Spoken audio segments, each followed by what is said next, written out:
ba ay naghahanap ng online lending app na hindi ka mare-reject? Itong video na ito ay para sa iyo.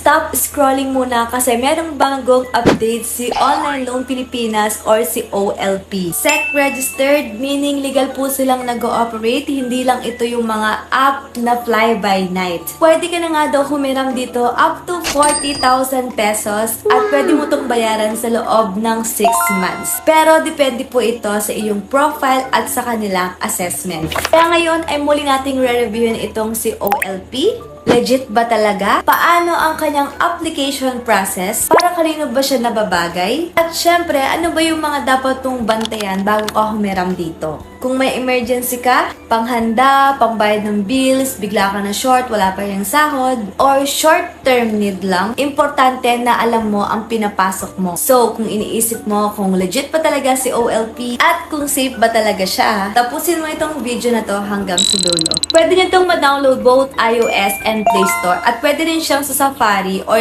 sa mga Chrome lang. Actually, user na ako nito before. Tinignan ko siya, chinek ko. So, ganito na yung kanyang update. Meron siyang plus and regular. Kung gusto mo daw siya ma-disburse sa account mo ngayon, click mo lang yung apply. At kung gusto mo naman daw ng regular, ma-disburse siya sa iyong account sa loob ng 7 days. Sa mga baguhan dyan, meaning nito, yung disbursement, ito po yung papasok mo siya sa GCash mo or sa bangko kung saan mo pasok yung niloloan mo sa kanila. Pagka-click mo ng apply now, meron na siya agad offer sa akin na 8,000 pesos. Ganun po siya kalaki. Maximum amount is 40,000 pesos. Gaya nga ng sabi ko sa inyo kanina, 40,000 pesos po ay makukuha nyo lang pag talagang user ka na itong si OLP. Every time na ginagamit mo siya ay mag-i-increase po yung iyong niloan. At meron siyang loan term na 6 months. Kapag 6 months po yung kinuha ko ha.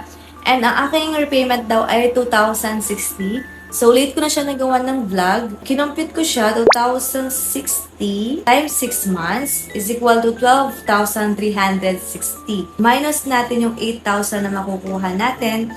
Ang kanyang total interest and charge ay 4,360. Sa 6 months, medyo malaki talaga yung 4K. Kaya dapat alamin mo talaga yung pinapasok mo. Pero legit siya ha. Legit talaga siya.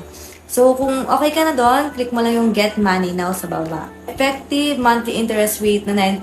Sobrang laki, diba? Here naman, try ko yung pinakamababa niyang minimum na pinapaloan niya is 1,500. So, nung try ko yung 1,500, meron lamang siyang 2 months. So, di mo siya pwedeng bayaran ng 6 months. 2 months lang yung kanyang ina-allow. 890 times 2, so equals to 1,780 minus 1,500 is equal to 280 yung kanyang interest sa loob ng 2 months. Siyempre, mas mababa yung kanilang interest. Sa inyo pa din yan kung grab nyo yung loan na ito. Kapag hindi nyo naman talaga kailangan ng pera, biglaan lang kayo talagang na short, tapos darating na maagad yung sahod nyo bukas, mag-antay na lang kayo. Pero kung talagang mga bills na yan, sa mga, hospital bills, electricity bills, pwede naman, basta bayaran nyo talaga. Disclaimer nga pala, hindi ako agent ng kahit anong online lending app. Ako po ay nagre-review lamang ng mga online loan app for you guys to decide if iti-take nyo nga yung kanilang offer. Nasa inyo pa din yan, no? Sino ba naman ako? So, dito merong disbursement details. Dito na papasok yung loan nyo. Merong bank account and e-wallet. Much better if gamitin nyo na lang yung e-wallet o yung mga bangko nyo na walang masyadong transaction.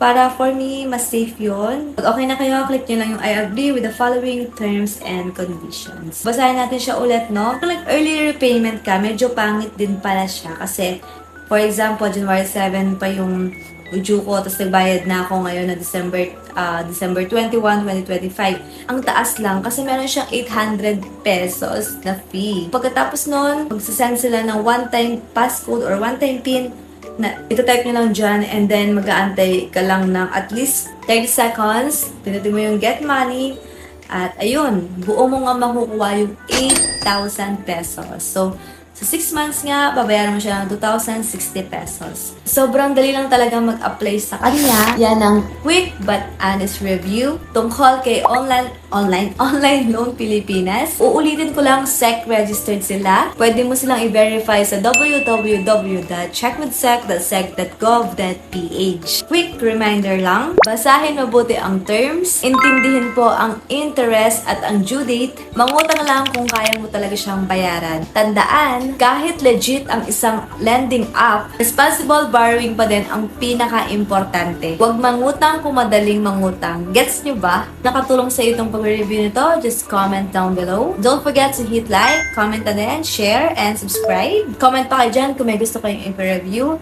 Merry Christmas everyone and God bless us all. Bye!